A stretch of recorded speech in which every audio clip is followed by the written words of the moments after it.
High বন্ধুরা, তোমরা সবাই কেমন আছো? আশা করি খুব ভালো আছো। আমরাও খুব ভালো আছি। আমি বাড়িতে খুব কম উপকরণে বিরিয়ানি বানিয়েছিলাম। তোমাদের সাথে ছোট্ট একটা রেসিপি শেয়ার করব, কেমন করে বিরিয়ানি বানিয়েছিলাম। প্রথমে চালটা 300 গ্রাম এনেছিল দোকান থেকে। 300 গ্রাম এনে ধুয়ে আধ ঘন্টা ভিজিয়ে রাখতে হবে। তারপর এবার মাংসটা ধুয়ে ম্যারিনেট করে নুন, আদা, রসুন, গোলমরিচ গুঁড়ো, লঙ্কা গুঁড়ো একসাথেই দেওয়া ছিল। দিয়ে কাশ্মীরি লঙ্কার গুঁড়ো, বিরিয়ানি মশলা আর টক দই, মেন উপকরণ টক দই। টক দই দিলে মাংসটা নরম হবে, খেতে ভালো লাগবে। ভালো করে ওটা মাখিয়ে নিয়ে রেখে দেবো আধ ঘন্টা। কেউ 1 ঘন্টাও রাখতে পারো, কেউ আধ ঘন্টাও রাখতে পারো। আমি আধ ঘন্টা রেখেছিলাম। আর ভাতটা বাসমতি চাল এনেছিলাম দোকান থেকে 300 গ্রাম, সেটা ভিজিয়ে আধ ঘন্টায় রেখেছিলাম। তারপর গরম জলে দিয়েছিলাম। ভালো করে মাখিয়ে নিচ্ছে, দেখতে থাকো। একটা ছোট্ট রেসিপি, বাড়ির উপকরণ দিয়েই সব রকম দিয়েই তৈরি হয়। দোকানের মতো অত আতুর হোক, গোলাপ জল হোক, আমরা অত দিইনি, কেওড়া জল, অত কেশর টেশর দিইনি। ঘরের উপকরণ দিয়ে করছিলাম।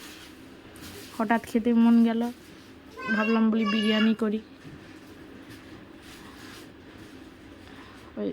তার জন্য এই চালটা ভিজিয়ে রেখে দিয়েছিলাম। দেখো, জলে ভিজানো ছিল।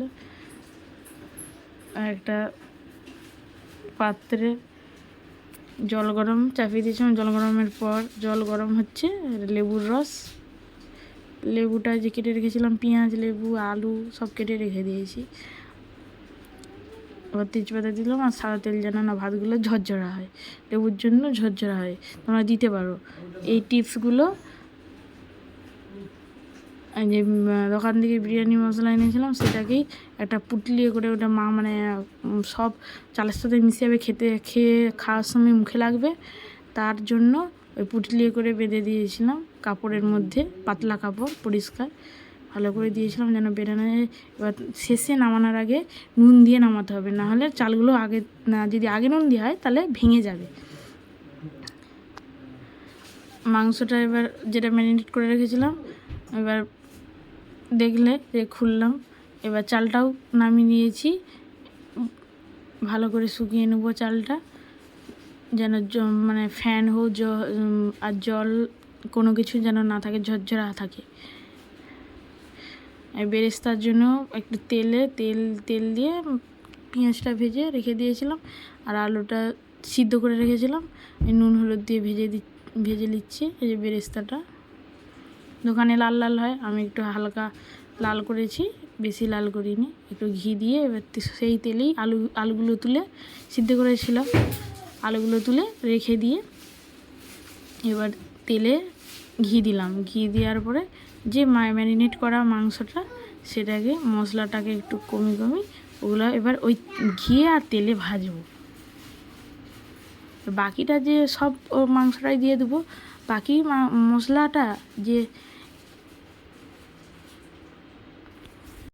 মশলাটা যখন ভাজা হয়ে যাবে, মাংসগুলো দেখবো, তখন বাকি মশলা জল দিয়ে ওই কড়াইতেই ঢেলে দেবো।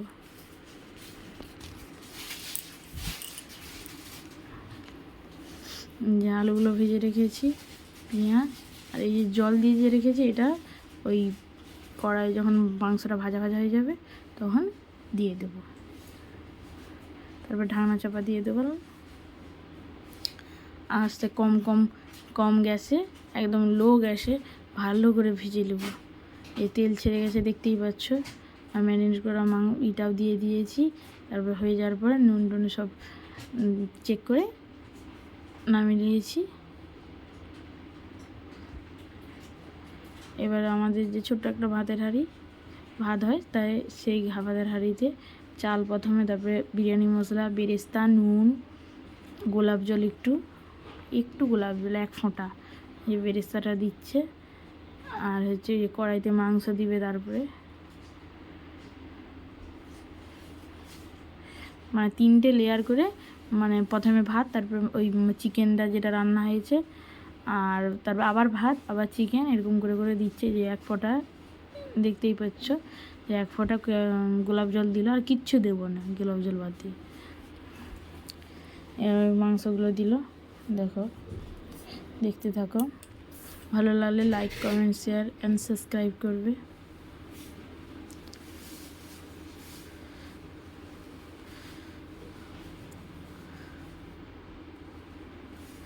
আবার ভাত দিলে নুন দিবে, বিরিয়ানি মশলা আবার সেই লেয়ারে দিবে, মানে 3টা লেয়ারে তিনটাই ওই উপকরণটাই দিবে।